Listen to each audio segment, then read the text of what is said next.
to make sure that they stay in Northern Ireland. Now turning to our first proposal on medicines.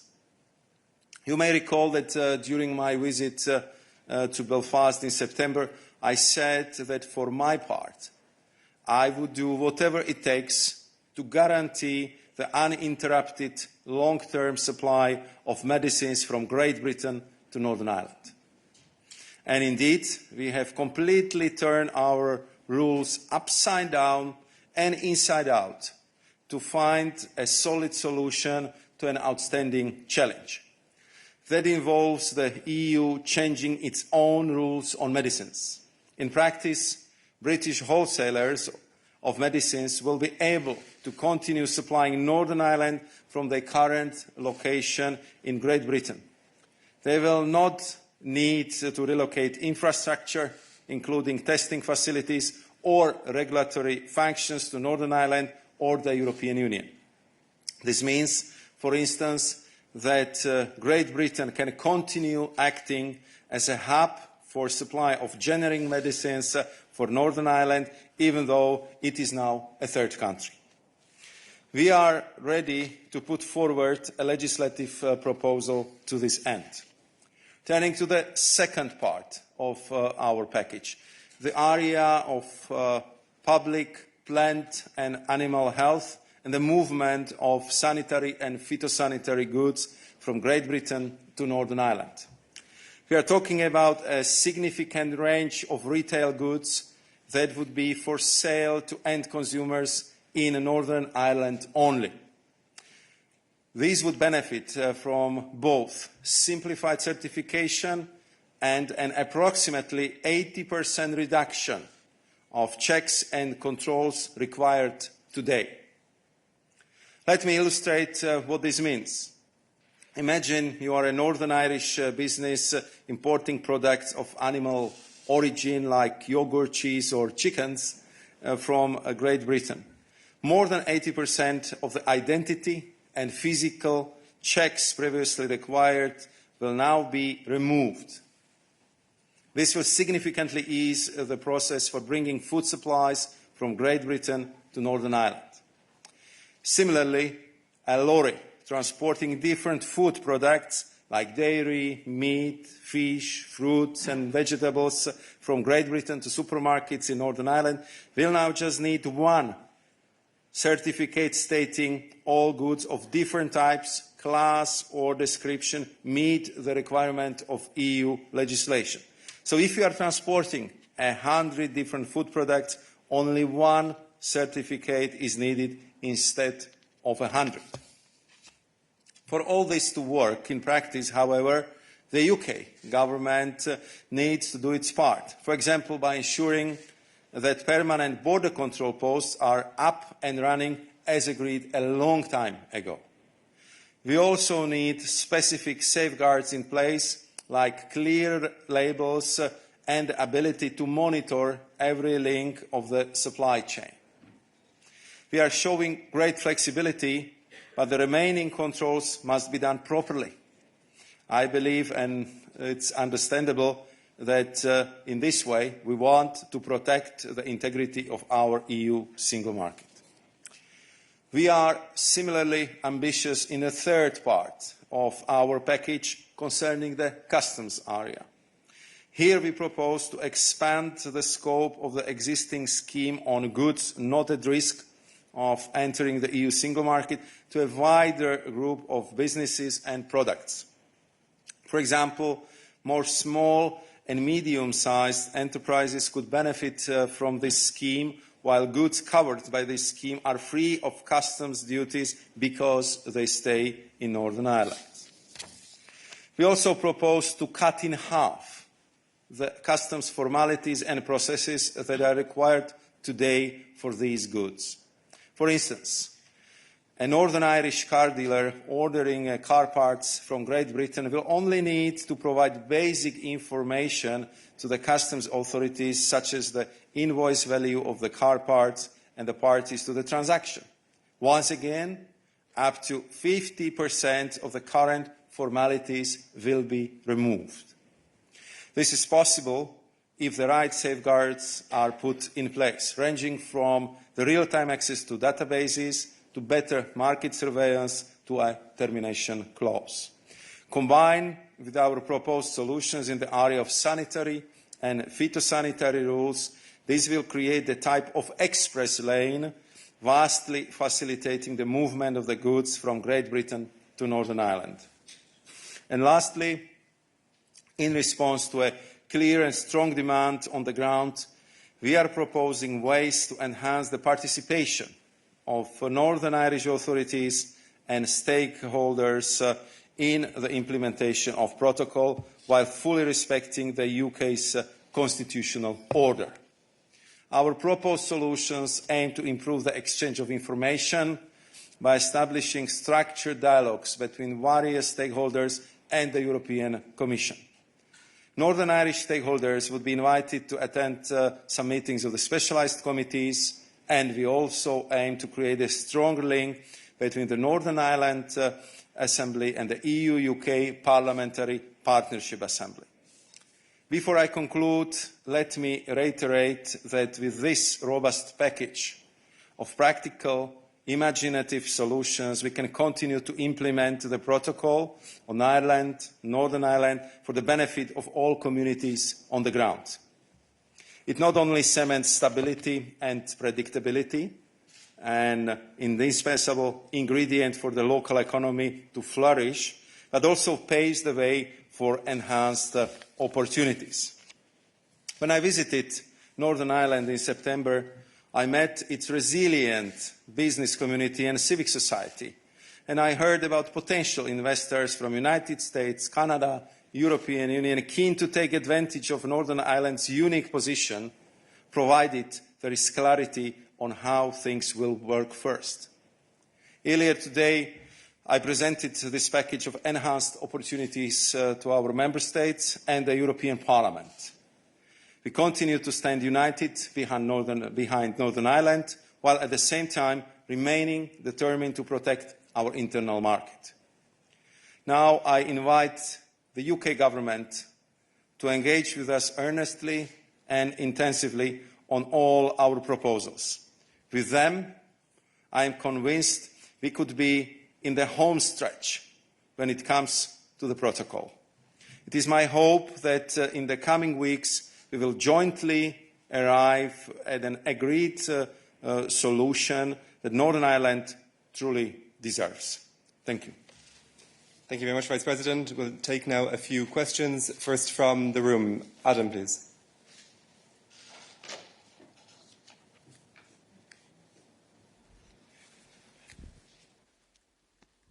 Mr. Sefcovic, thank you very much indeed for the presentation. I wonder, you've obviously heard the speech from Lord Frost yesterday, and you've heard his absolute determination not to sign up to a protocol that includes the European Court of Justice. Is that a red line for you as much as it is for him? And also, can I ask, what preparations have you suggested if you do have to trigger Article 16?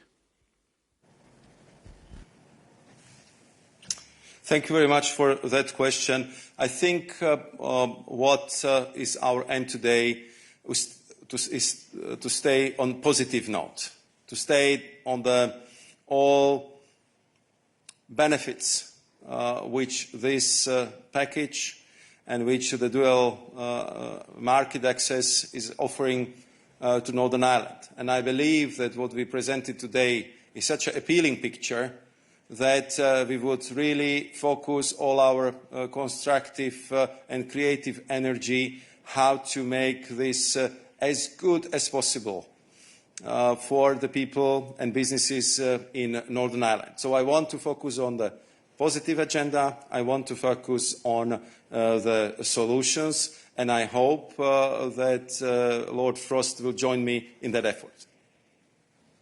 Thank you, Vice President. Bruno.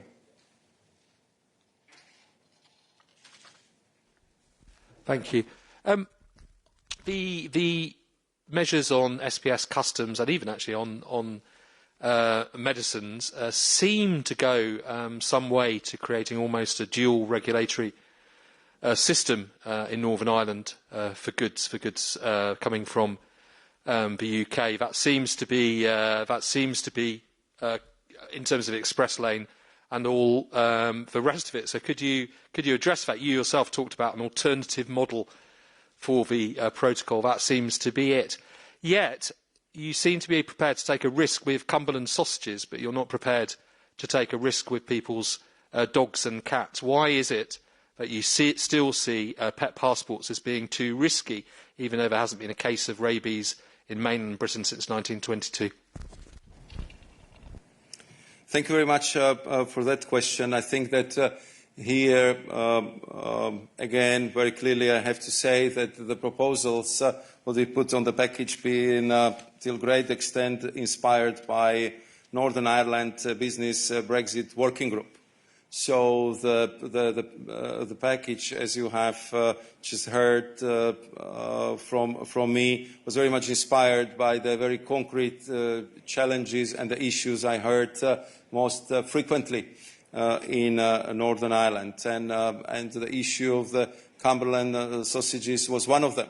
So we clearly address it, even though, as you know, this is not allowed in the EU to have this type of imports from the third countries. Here we are again making enormous effort for the Northern Ireland only solution. But of course, what we would like to see here is that, of course, public health is appropriately protected, and therefore we would require, as we agreed already some time ago, for this type of productions to have a specific export health certificate. And if it comes to the transport of the live animals, here I would refer you to the set of measures which we presented already by the end of June, where we come up with quite significant suggestions how to address this issue, including tagging, retagging, or the proposals for the assistance guiding dogs. Okay. Jess. Thanks very much. Jess Parker from BBC News. I'm sorry to go back to the European Court of Justice, but you say you want to focus on the positives, but it is an issue in these talks. How do you think that gap can be bridged, if at all? And also, you've called on the UK government to negotiate earnestly. Do you think it will? I would start with the second part of the question. Of course I hope.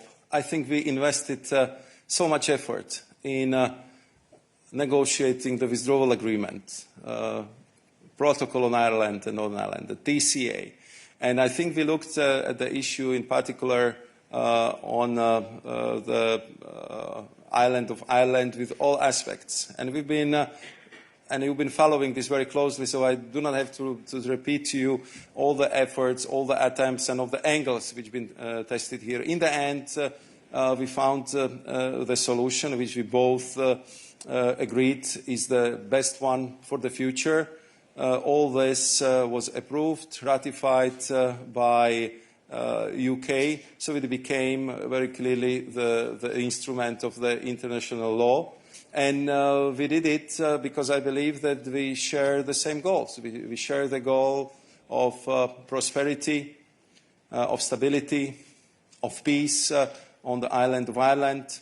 I believe we also share the goal of no hard border between Ireland and Northern Ireland, and therefore we went for really unprecedented way where the EU was actually delegated the control of our external border to our UK partners. It's indeed unprecedented, as many of the things which I presented to you today. So I really hope that we share the same goal of peace, stability and prosperity on the island of Ireland. And I hope that we also share the same goal to make sure that the businesses and people of Northern Ireland would benefit, and I would add enormously, from the dual market access.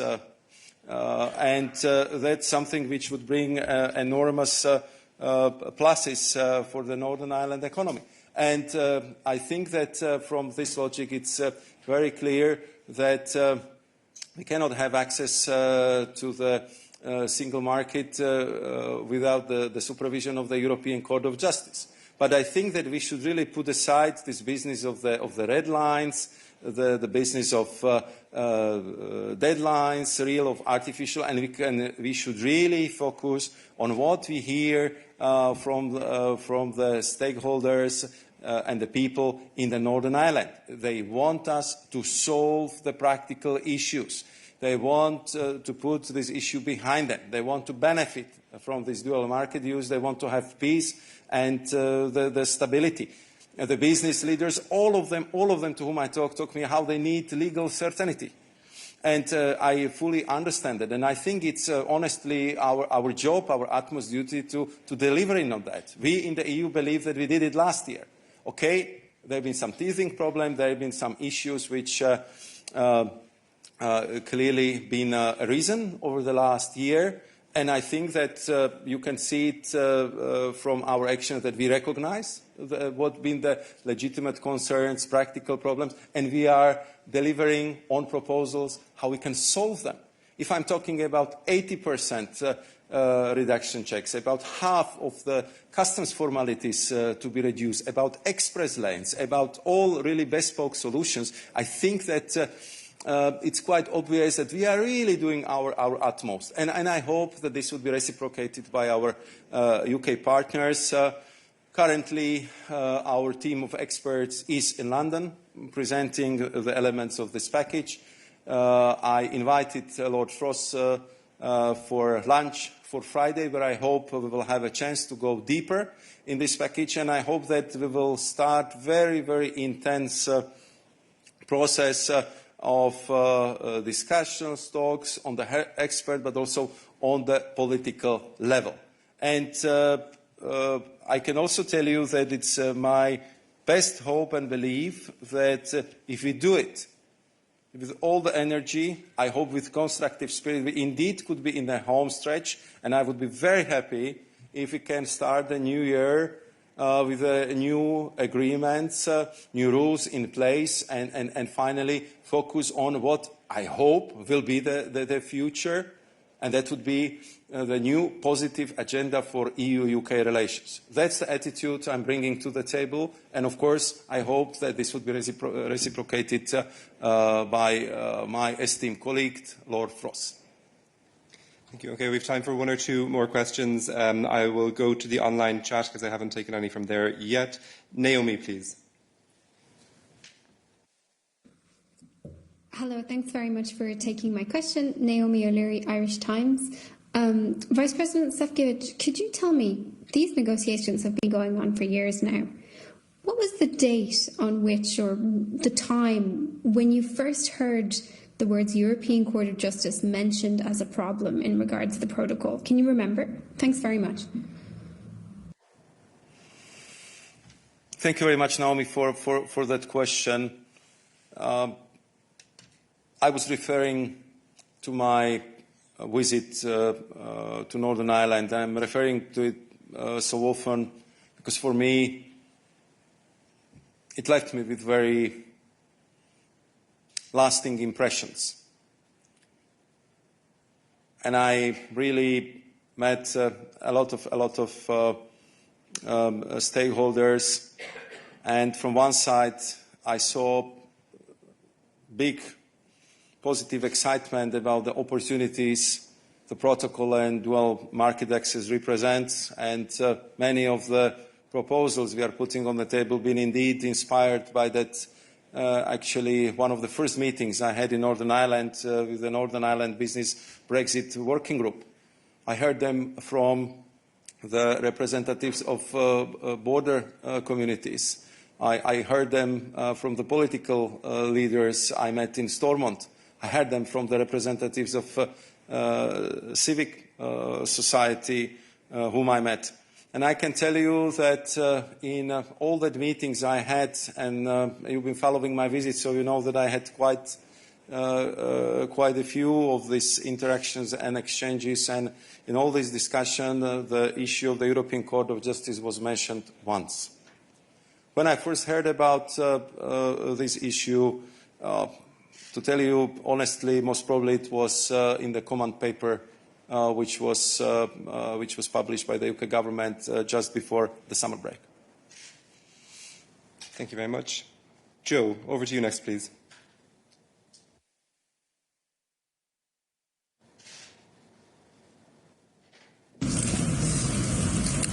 Hi, thank you. Joe Barnes from the Daily Telegraph. So your proposal has seemingly been well received in London, and there was talk of Lord Frost in the House of Lords earlier suggested that he would go into these negotiations with no red lines. So just wondering from your perspective, are there any international arbitration mechanisms that preserve a role for the ECJ at arm's length, which could be used to bridge the gaps between the UK and EU on governance, in between what you would call a red line of maintaining a role for the ECJ? Thank you. I would say that I think that we should have the discussions on all these elements with the team of Lord Frost, and I'll have that opportunity to go into the greater detail with him. But you would understand that if you are talking about the single market, which is clearly, respecting the EU rules, that we have European Court of Justice as a final arbiter. I think that's very, very clear. And I think it was very clear from the outset when we started to discuss the withdrawal agreement, when we started to discuss the different protocols, which then became the part of the whole withdrawal package. And I think that here our position is quite clear. But as I said, I'm glad if also Lord Frost thinks that we should put aside the red lines and we should focus on how to solve in a practical way the problems on the table, and the complications and burdens which have been so eloquently described by different stakeholders from the Northern Ireland, to whom I had the honour and the pleasure to listen to, because I came there to solve the problems. And I hope that with this solution-driven attitude we can